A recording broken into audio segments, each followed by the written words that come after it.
Hi everyone, welcome to Velankanni Food. இன்னைக்கு நம்மளோட வீடியோல வெஜிடபிள் பிரியாணி குக்கர்ல ஈஸியா டேஸ்டா எப்படி செய்யறதுன்னு பார்க்கலாம்.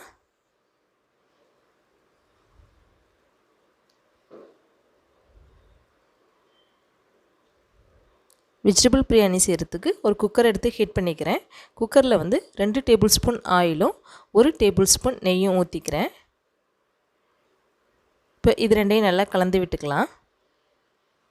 ஆயில் ஹீட் ஆன உடனே ஒரு பட்டை, ஒரு ஸ்டார் பூ, ஒரு பிரிஞ்சி இலை, 3 ஏலக்காய், 3 கிராம்பு சேர்த்துக்கலாம். இது நல்லா ஆயிலில் ஒரு தடவை கலந்து விட்டுருங்க.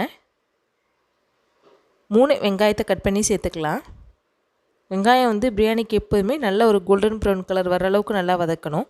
இதை வந்து ஒரு 3 to 4 minutes வதக்கிக்கோங்க. நான் நல்லா வதக்கிட்டேன், நல்லா கலர் சேஞ்ச் ஆகிற அளவுக்கு. இப்போ இஞ்சி பூண்டு பேஸ்ட்டு சேர்த்துக்கலாம். நான் 2 டேபிள் ஸ்பூன் இஞ்சி பூண்டு பேஸ்ட்டு சேர்த்துக்கிறேன். இதை வந்து நல்லா ஒரு அந்த பச்சை ஸ்மெல் போகிற அளவுக்கு நல்லா வதக்கி விடுங்க. 3 தக்காளி, 2 பச்சை மிளகாய், இதை ஜஸ்ட்டு கலந்து விடுங்க. நம்ம வந்து மசாலாலாம் சேர்த்துட்டு தக்காளி மசிகிற அளவுக்கு வதக்கிக்கலாம். புதினா கொத்தமல்லி இதை நல்லா சேர்த்து விட்டுருங்க. இதில் கலந்து விடுங்க.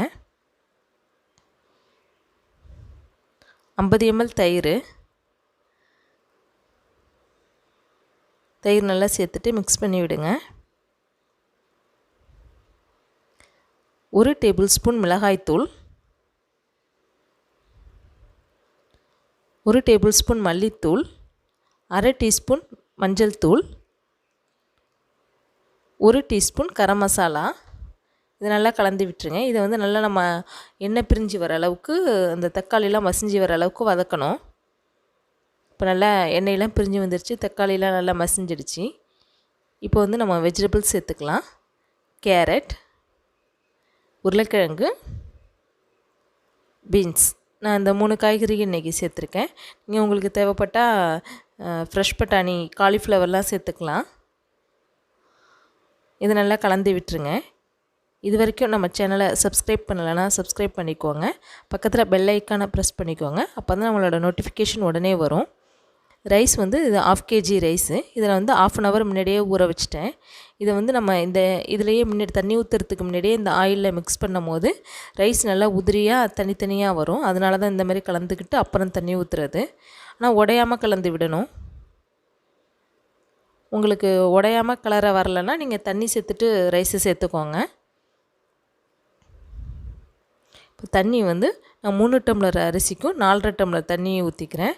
1 கப் ரைஸுக்கு 1.5 கப் வாட்டர்.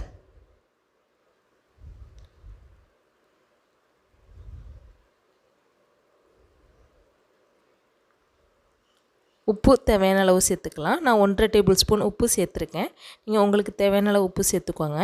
இதை மூடி வச்சு வெயிட் போட்டு 2 விசில் வர வரைக்கும் வேக விடுங்க. 2 விசில் வந்தது பிறகு ப்ரெஷர் ரிலீஸ் ஆனது பிறகு ஓப்பன் பண்ணி பார்க்கலாம்.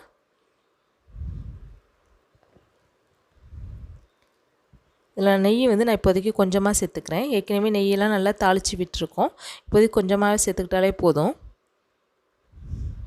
இதை வந்து நல்லா கலந்து விட்டுக்கலாம். பிரியாணி நல்லா பர்ஃபெக்டாக வந்திருக்கு. நல்லா குழையவும் இல்லை, ரைஸ் நல்லா உதிரி உதிரியாகவும் வந்திருக்கு, அடிப்பிடிக்கவும் இல்லை.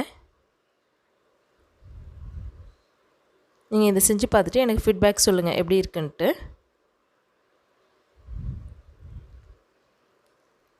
இன்றைக்கி நம்ம பார்க்க போகிற டெய்லி டிப்ஸ் வந்து உடனடியாக காப்பி டிகாஷன் தேவையா, காப்பியை வந்து வடிகட்டியின் மேலே வந்து ஒரு சுத்தமான துணியில் வந்து 2 டீஸ்பூன் காப்பித்தூள் போட்டுக்கோங்க.